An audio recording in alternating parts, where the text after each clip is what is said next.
Hi, I'm Chris Nessie from the House of EdTech Podcast, a part of the Education Podcast Network, just like the show you're listening to right now. Shows on the network are individually owned and opinions expressed may not reflect others. Find other interesting education podcasts at edupodcastnetwork.com. Hello, empowered principals. Welcome to episode 449. Welcome to the Empowered Principal Podcast, a not-so-typical educational resource that will teach you how to gain control of your career and get emotionally fit to lead your school and your life with joy by refining your most powerful tool, your mind. Here's your host, certified life coach, Angela Kelly. Hello, empowered principals. Welcome to today's episode. I have a very good friend and colleague of mine here on the podcast. Her name is, I call her Dr. Roseann Capanna-Hodge. She is an expert in regulation, nervous regulation. We're going to talk about it. She has just dropped a new book called The Dysregulated Kid, which I know all of you are interested in hearing about. We're here as leaders. We're here as teachers. We're here as students. And so I'm going to let Roseann tell you a little bit about herself, her background, and her new book, because it is fantastic. It's something we need to be talking about on the regular here in education for ourselves and for our students. So Roseann, welcome to the podcast. Well, thank you for that beautiful introduction. I'm grateful to have the privilege of knowing you. And this is my second time on. So it is. That's right. I'm glad. And as a certified school psychologist, I know what it's like to be boots on the ground in a school. And it is a different time. And we are constantly evolving. And people at every level in a school, right from the custodian to the superintendent, have a lot on their shoulders, and my book is called The Dysregulated Kid because for 30 years, I've been watching this dysregulation crisis happen. But for 30 years, I have been helping the most dysregulated kids and families regulate their nervous systems, which means they can pay attention better, they can process better, they're happier, they have less mental health issues and symptoms. So I really wanted to take the science, as I always do, and make it so ridiculously easy that anybody could regulate themselves, from the teacher who's got a classroom full of kids that are struggling, to the mom and dad, to the grandma, to anybody. This is really a book about what are simple ways that every day I can do little things to bring my nervous system back into balance. And really, why is it so important? Because we are moving to this place of constant clinical diagnosis and people having strife and being unhappy and struggling with focus and all these things that happen when the nervous system dysregulates. And yet we're making regulation feel like it's unattainable and so hard. And I'm here to tell you, absolutely not. That if the things that I did with the most dysregulated kids with serious clinical issues, if they worked when people did it, it can work for anybody. Yes. I love this approach because I know that for the last 30 years, you have been working in a clinical setting with students get referred for behavioral or academic concerns. They go through 504. And people are looking for them to get diagnosed for an IEP, to qualify for an individualized education plan. And one of my philosophies in these meetings was, can we not just do the strategies that we're waiting for the strategy until they get the diagnosis versus just like, let's try the strategy first and see if we can just circumvent this whole process of getting them labeled. Let's just do it now in the classrooms and see what happens versus having them go through this process of getting labeled and getting qualified and then giving them these strategies. It sounds like that's what I hear you saying as well. Well, that's amazing. And where were you in all my school meetings? Actually, I did have some amazing school meetings. It's just sometimes when you're in these rooms and you're in hearings and things like that, it didn't always go well. But why wouldn't we want to do more for everybody? When I used to go into a school, whether it was a private school or a public school, I would be going in for one kid and I would go to the teacher and say, let's do this for the whole classroom. Like everybody will benefit and you will feel the benefit. And so then I would have teachers who would get so excited, administrators like, of course. And every time it made things better. And we shouldn't wait. And guess what? We now, right, what is it? By 2031, 1 in 27 births of male and female will be an autistic child. And it is, I believe it's 1 in 27 males already. So we now have just about in every classroom in America, we're moving to having an autistic student. That's just one form of neurodivergence, right? That's a nervous system that's more sensitive to their environment, going to require these things. Why wouldn't we do this for everybody? Because we often think nervous system dysregulation, which is really difficulty shifting your nervous system between stress and calm. We're supposed to be able to moderate stress. Every day we have stressors. You and I were talking about some of the personal stressors we were catching up. And even talking about it gets your nervous system a little activated, but that's normal. In a healthy nervous system, it goes from calm, parasympathetic, then a stressor happens and it moves into a sympathetic dominant. But a normal system will say, perceived threat, danger is over, come back down. What's happening is I talk about the nervous system as a stress cup, Angela. And what happens when a cup is, you put too much in a cup? So the nervous system is the same thing. It does not have unlimited capacity. And in our modern life, we just keep adding stressors, right? I'm going to shortchange sleep. I'm going to stretch myself and take 2 AP classes and the rest all honors classes. I'm going to, I don't know, I had a fight with my boyfriend. My mom and I yelled, whatever. All these things sort of happen. And then we have all these people walking around going, I can't pay attention. I have anxious thoughts. I'm so snappy at everybody. And we then think, well, is it anxiety? Is it this? Maybe it is. I don't know that. But our go-to should be like, we've got to regulate. And these are all strategies that are accessible, regardless if you have a trauma background or a clinical diagnosis or your age. These are all free, accessible things, because what was important to me, having done clinic work, not everybody could get to me. Not everybody could afford me. And hello, I'm one person. I was one person. And, I no longer do clinical work. I'm just on this mission to really provide the antidote to this crisis. And hello, it's really simple. It's not so hard. We got to stop overthinking and start doing.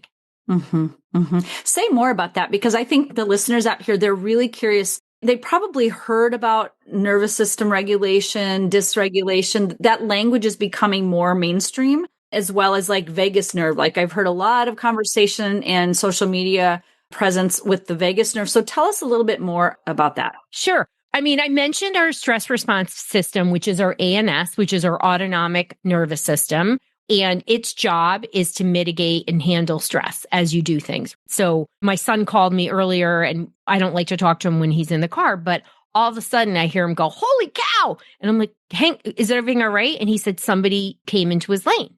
So he got himself excited. And then I was like, okay, I could hear him breathing. And I was like, oh, I'm so glad you breathed through that.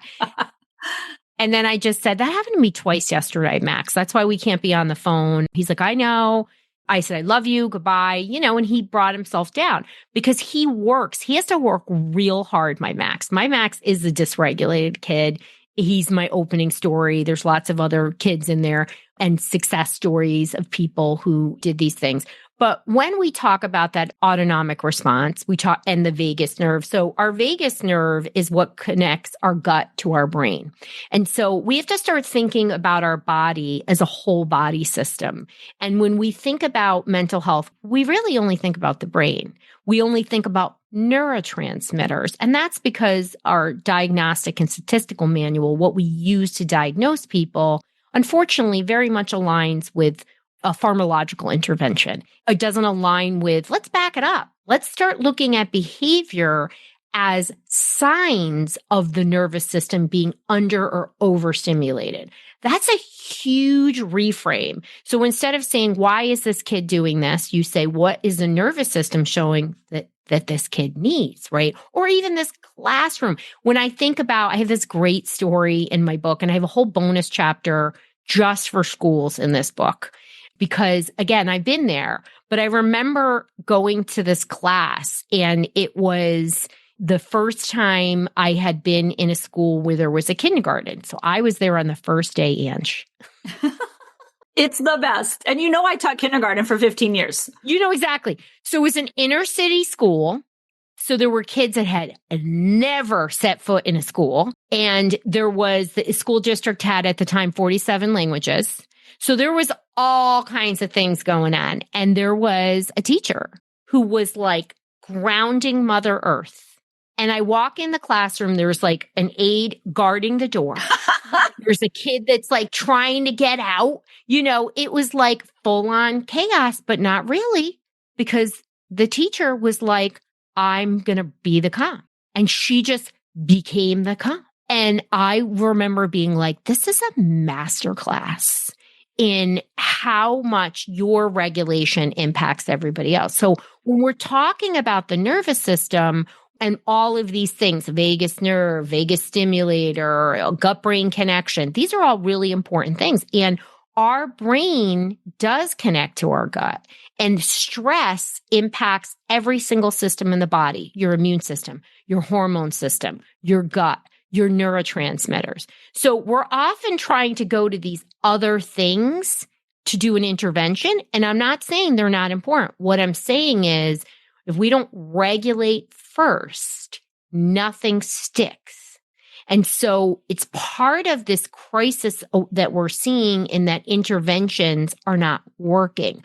How many times as a school psychologist did I say, hey, listen, I really think you should go to therapy. Here's why, And the parent would be like, we already did that. It didn't work. To finish that idea, right, we have these different systems and nothing is going to stick treatment wise. Like I said, somebody says, want to do therapy and they say it doesn't work or I tried this. It's because the nervous system is too activated to accept that treatment. And the way biology works is your frontal lobes go offline as soon as you activate in a sympathetic dominant state. So what does that look like in a class? Bunch of ADD kids. And if you've ever watched a kid who experienced trauma or a kid who's anxious or somebody who's got OCD, they don't look so different from kids with biological ADHD. Behaviorally, their brains look very different because I did, over 10,000 QEEG brain maps, which are basically brain scans. So we have to move beyond what we thought, and we have to start bringing these very practical things into the classroom, into homes, because we think about these big interventions and parents are choking. They can't do these things. So we need to make things much more simple. And that is what I did, not just in this book, but in all of my work. That's incredible. It's interesting because in school, like I work with the school leadership side, and they're noticing the same thing in the adults in the room. Like, so the adults on campus, working with families, community members, in addition to children, and people feel like they are at a loss. They're not sure what to do because you can only get so many kids through the IEP system, right? Where you're qualifying them for special education. Only so many kids, one, will qualify. Two, you can only pump through so many administrations and so many administering of these exams and these tests to determine qualification, which is why I said, like, why not just start what we think is best practice for these students and go there and see if we can help from the onset. And then the kids who aren't regulating at that point, we can provide additional supports. So in the work that you're doing now, and you're seeing this, you actually mentioned it as a crisis, which I believe educators would agree that we're at a crisis level and teachers are feeling ill-equipped. School leaders are feeling ill-equipped.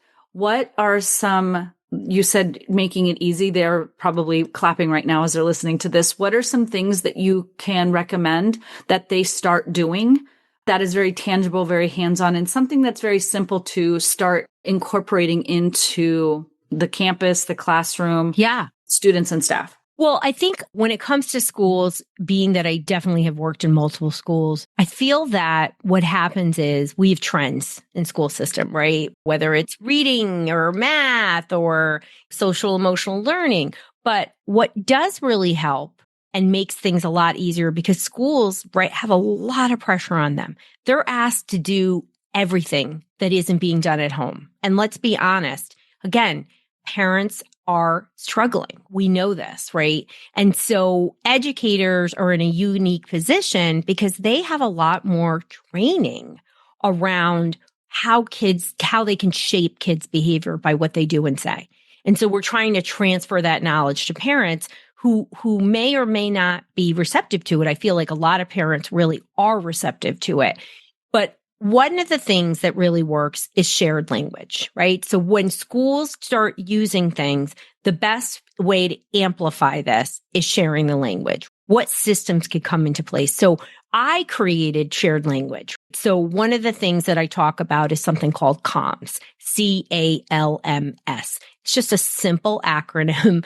There's nothing in there that costs any money. And the C is about co-regulating. So the first step in everything is to get the adult to regulate, as we talked about. So that's the teacher, that's the principal, that's the parent. So the question becomes, how do we do that? You know, the other parts, A is avoiding personalizing, L is looking for root causes, M is modeling the skills you want, and S is to support and reinforce, because we as educators know kids need a lot of reinforcement.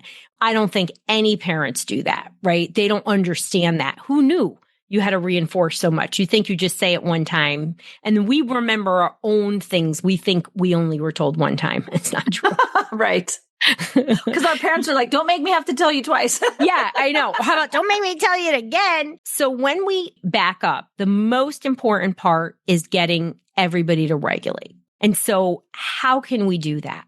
How can we have conversations? Like, I try to think of every single thing, Angela, in this book, like there's a book club guide here. There's all kinds of ways for people to bring this in. I mean, certainly they can bring me in, but like we're talking about global impact here. Like, where can we get things going? But the language in demonstrating how to regulate within a classroom, just like when we have a kid with sensory issues, we start bringing sensory techniques in the classroom. Guess what? Everybody benefits. What can we do in the classroom? Can it be breath? Can it just be breath work that becomes part of the curriculum? We know breath work, hello, it's free. And it's the quickest way to pull your body into an autonomic nervous system. And I know some of the adults who are here listening might say, "Ooh, I hate breath work," or "it doesn't work." Well, I'm going to tell you that if you hate breath work, pretty much guarantee that you are somebody who's dysregulated and your stress cup is full. And I want people to reframe dysregulation, because we often think that what stresses our nervous system always has to be something bad. Your nervous system knows no difference between good and bad stress. That's interesting. Yep. So we always are coming through our thinking brain. That's not what happens in the autonomic nervous system. It decides what is perceived as stress, right? So certainly if something bad happens, like, you know, you did get hit by a car, or God forbid, like there's trauma. Yeah. Trauma, you know, then yes, it's going to feel awful. But when it comes to filling up your stress cup, those things just fill up. So I got to the bus, but I had to run there. Okay, that's a stressor. I had to study for a test. I got an A. That's a stressor. I studied for a test and I got a D. That's a stressor. It just keeps going. What I think we're doing in our modern society, we are not doing the things to regulate ourselves. We certainly don't have downtime. And I don't want to blame technology, but technology is part of this problem. There's no powering down, and the nervous system needs you to power down in order to regulate. There has to be moments of calm. And yes, would be great to take breaks from technology, but there also are other ways, right? Including breath work and somatic and different exercises, all these different things. We need to pull the hum of this crisis down. And, you know, what every school can do to bring parents in as part of this conversation through the PTA, through partnering with religious institutions, all the ways that they get out information. Schools are the hub of a community. They are the lifeblood. And I know there's a lot on their plate, but if we keep putting interventions that don't start with the nervous system, it's like mopping the floor with a wet mop that we haven't wrung. Like, it's moving things around, but, and so when I would do this work every year, Angela, in the summertime, I would get a lot of extra kids, kids that were really struggling. And so every September, I would get the calls and the parents would go, the school called and wanted to know what medication my kid. And I was like, did you tell them what we did? Did you tell them we regulated the nervous system? And they were like, yes. And, I would have all these regulated kids like bees, going out. And then there would be teachers that would just call me and bring their own kids in, and stuff because they just couldn't believe what they were seeing. And so that's the power of regulation. But it doesn't happen in isolation. We can't just regulate a child and expect a child to go back home. However, we can make their brain more available for learning and processing at the school day. I'm not a Pollyanna here. You have educators leading schools in every facet of America, inner city components, places where there's food deserts, places where there has been trauma at the schools. And I've worked, as a former provider, I was one of 9 approved providers for Sandy Hook. I worked with 9/11 survivors. I understand trauma. What did I do every single time when I had a trauma victim, regardless of what the trauma was, regardless of the age, is I regulated their nervous system. I didn't do anything else until they were regulated enough to do some kind of therapy. Because we know, again, the brain isn't going to process that.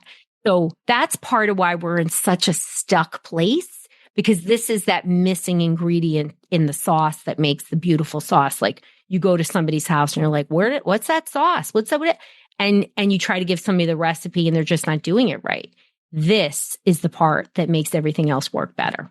That's beautiful. And I want to reiterate what Roseann just said, which was kids are not available for therapy, aka they're also not available for learning if they're dysregulated. That's true with adults. It's true with students. So bringing in regulation techniques, one, it's a win-win. Win for teacher, win for students.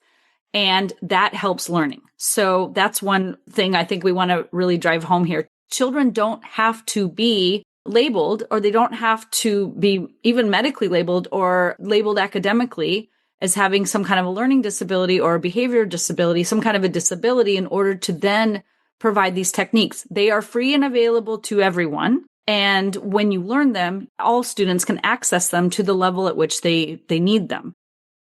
You mentioned something about medication.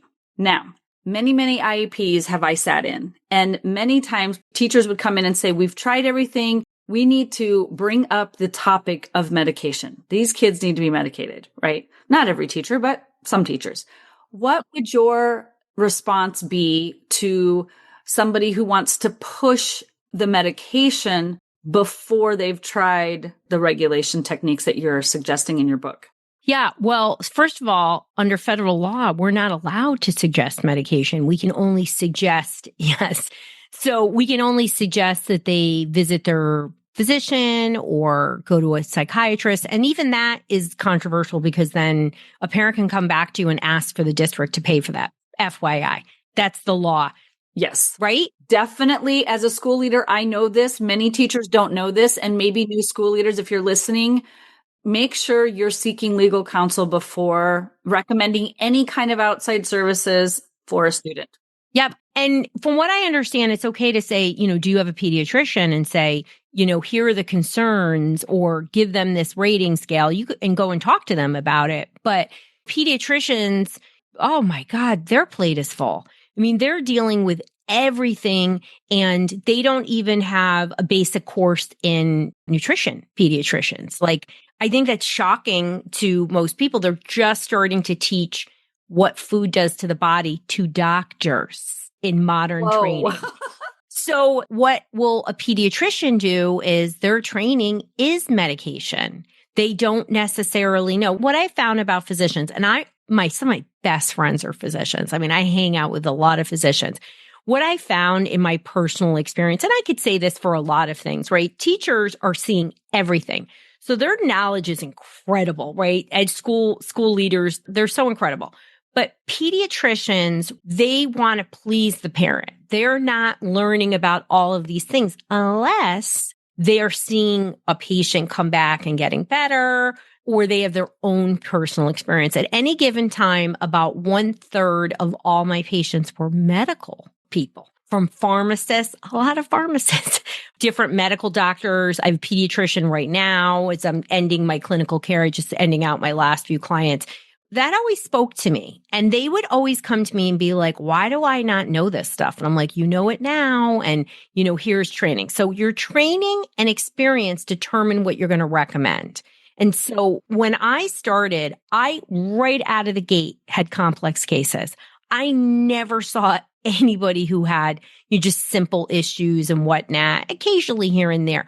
So I realized real quick that psychiatric medication and talk therapy was not working for my clients. Everything from a very heavy neurodivergent population, but pretty layered mental health issues in there on top of that as well. And so I went to the microfiche in the 90s, right? Yes. Just in case you're too young, my leaders, it means I went to the belly of the basement and looked on film to find research. Yes. And in the first hour, I learned about like vitamin D and food and the impact of these things on your brain. And I was like, holy cow. The great part is I was still in graduate school and I went to my professors and they were like, oh yeah, this stuff's valid. And I was like, why are we not teaching a whole class on this? Anyway, but I always believed that every child could get better. If I had a family that was willing to do the work, right? Not perfectly, but to do enough of the work, I saw that people got better. I saw that we actually created generational change. I mean, it's pretty incredible.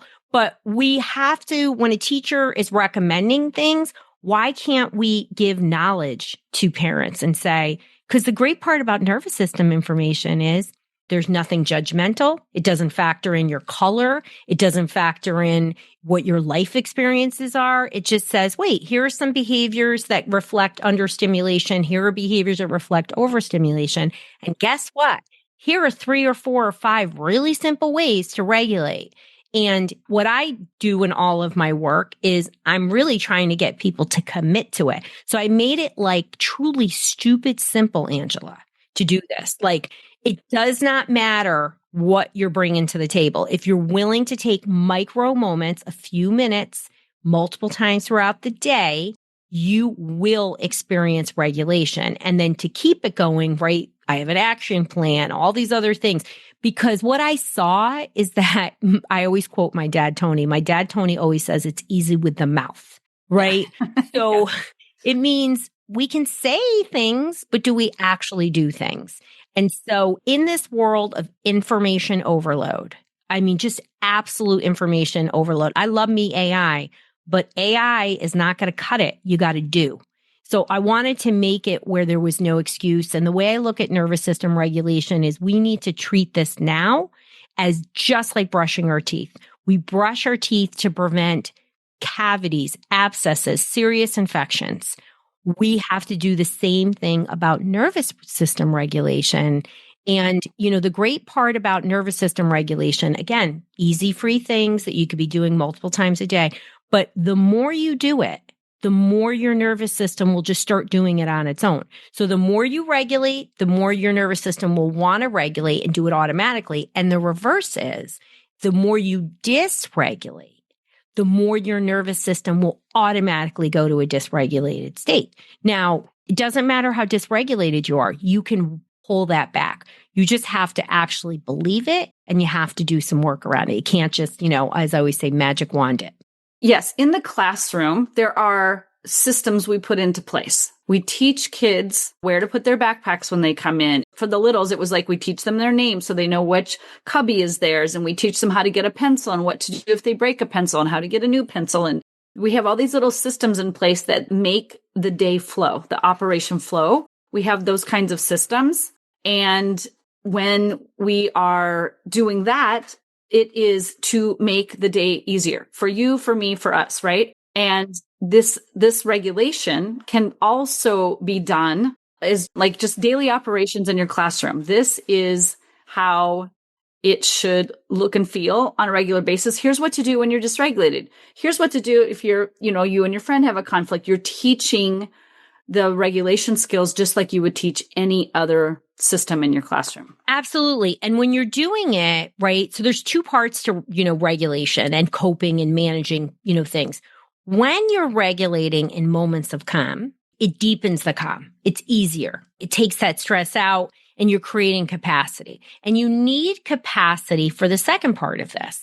When bad things happen, when you have a conflict with a friend, when you're being excluded, you need to have capacity to think through, problem solve, pull out skills. A lot of times, you'll hear, the kids that get identified, kids that get a 504, kids that get pulled for intervention. You always hear the school social worker, teacher, the person doing the intervention say, well, they know it in the room, right? And they don't know it out there. And it's because we're teaching skills, but we're not teaching anybody how to regulate. So they go back into the classroom, they dysregulate, the frontal lobes go offline, and they lose the skill. You have to have that ability. And I think all of us could think about a time where you're maxed out and then you're like, oh, I just can't do one more thing. But we are adults. Most of us say, hey, can we table this till tomorrow? When somebody says that, it's because they're done. But kids are learning and they need us to be the leaders in regulation. So if that teacher is leading the classroom, that administrator coming in and is saying, hey, who did a love pause today? That's my way of, I have this thing called the 3-second love pause. And all it is give yourself 3 seconds. You pause, you breathe, or you do some type of regulation activity. And 3, then you respond. If we all took 3 seconds before we responded, when we're irritated or our cup is full, we would have a lot less conflict in the world. Yeah. I agree. Right. But if we create this environment where this is put in, we all get a reciprocal benefit. The loudest nervous system, right? The nervous system that's the most regulated, the nervous system that's the one that's the most dysregulated, they start pulling the room. But when you become that calm, this calm starts regulating the dysregulated kid without saying a word. And that's where I think we need this. I really praise the boots on the ground in the classroom because they have a tremendous amount on their plate. And I don't want to ever hear that we're getting better at diagnosing. That is baloney and cheese. We have a lot more kids with a lot more issues. End of story. And it has nothing to do with diagnostics. That's so fascinating. Yeah. And I can tell you that. I mean, I've been there for 30 years. And you're also seeing a lot more complexity in the issues. Since the pandemic, yes, I always had complex issues. But now, since the pandemic, it's just layer upon layer. And people really, I don't know if some kids and some families never fully recovered from that pandemic time. And we certainly gone further into device usage, which again is not the devil, but it needs moderation. It needs boundaries in advance. And nobody's talking. I mean, I have a whole chapter on that. But we need to be better at helping us all manage it, including myself. I mean, I do things all the time to keep my device away from me because it just is too convenient, fits in your hand, and it's just too accessible. So we have to start from within. We have to implement things that anybody can do. And that's what things like breath work and somatics, they're simple, small things that are absolutely part of the daily schedule. And I know teachers, I've been there. They'll say, well, I already have a lot of things in my schedule. Well, what this is designed to do is to free up all the reminders you're doing, constantly bringing a kid back on task, constantly managing behavior. Because again, a dysregulated kid, he can look like a kid with ADHD. He can look like a kid who's violent. It's his nervous system's response to stressors that might seem invisible to you. It can also be your A+ student who's super quiet in the back of the room, but is so internally stressed and worried about not getting the A, and they don't speak up. They could totally be in fight or flight, but you don't register it because it's not a very explosive expression of dysregulation. Yeah. I mean, those are our internalizers, right? Those are those kids that are understimulated. And those kids I see more and more because we use grades as a benchmark for mental health. And I'm not saying educators do, but I'm saying that as a society, we do say, okay, well, they're an A student. How could they be suicidal? Are they an A student? How could they have severe OCD? These are real conversations that I've had with. I believe you 100%. And we wait for the crash and burn. And those perfectionistic kids, I really don't believe, and trust me, I practice this. I really don't believe every kid should be in all honors classes. It's just not necessary. I'm sorry. It's not. Not everybody's going to Yale and Harvard, people. And I get it. If that's your ticket out, because if financially a kid needs to get a scholarship, okay, I understand. I'm not naive. But we have all kinds of kids just, burning the candles at both ends. There is a physiological limit. Now, on the other hand, as somebody who constantly is doing things all day to regulate themselves, I have a capacity to actually do a lot more than an average person. So not only do I handle stress well, I can handle problems right in the moment better than 90% of people I know, even my people I love. Regulating first isn't just a concept. It's really something that we can take action on and bring to the table. It's not getting rid of SEL curriculum. Heck no. What I'm saying is that's going to get absorbed. You're going to actually get better outcomes. We get better grades. Every school has to have certain standard. And so it starts bringing equity and accessibility regardless of what kind of district you have, regardless of what your students have at home. It makes the curriculum much more accessible, all curriculum, not just academic. Beautiful. I love this conversation. I just want to close out by reminding everybody that when you regulate your nervous system, you actually create more bandwidth. So for us busy school leaders who plates are full and overflowing, when you learn to self-regulate, you actually expand your capacity to do more because you're able to regulate and keep going. Same will be true for teachers and same will be true for students. So this work, this self-regulation, learning these skills, having teachers teach this in their classrooms, and then teaching students how to do it, that is going to expand your entire, school's capacity to, I want to say more productive, but not in a way that's from stress and pressure and force. It's from a capacity building standpoint. Would you say? Yeah. Oh, absolutely. You're just going to have more capacity for so many things in your life. Having patience for others, grace for yourself, because I think we're also overloaded. Teachers are predominantly women.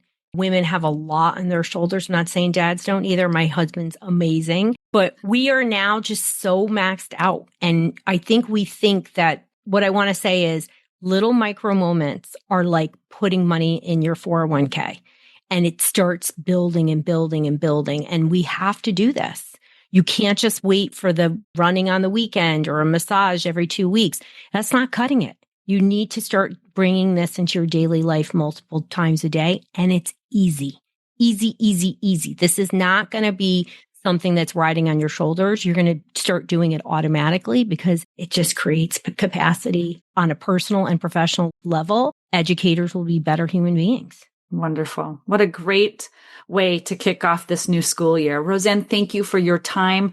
Thank you for being on this podcast. I'm so happy to see you. I'm so glad to hear you're doing well, and the book is now launching, and I want to get this into the hands of all school leaders. I think it's so important. I teach it at the school leadership level. You're teaching it at the parental and, teacher level, student level. And just thank you for being so willing to share your expertise, your wisdom, and knowledge with us today. Well, thank you for this conversation. It's been so fun. Let's do it again. Absolutely. All right. Take care. That's it, folks. We've got to wrap up. She's got another appointment and I've got to run. So have a beautiful week. Please let us know how this impacted you, how it inspired you, and how it's setting you up for success in your upcoming school year. Have a wonderful week. Talk to you soon. Take care. Bye. Thanks for listening to this episode of the Empowered Principal Podcast.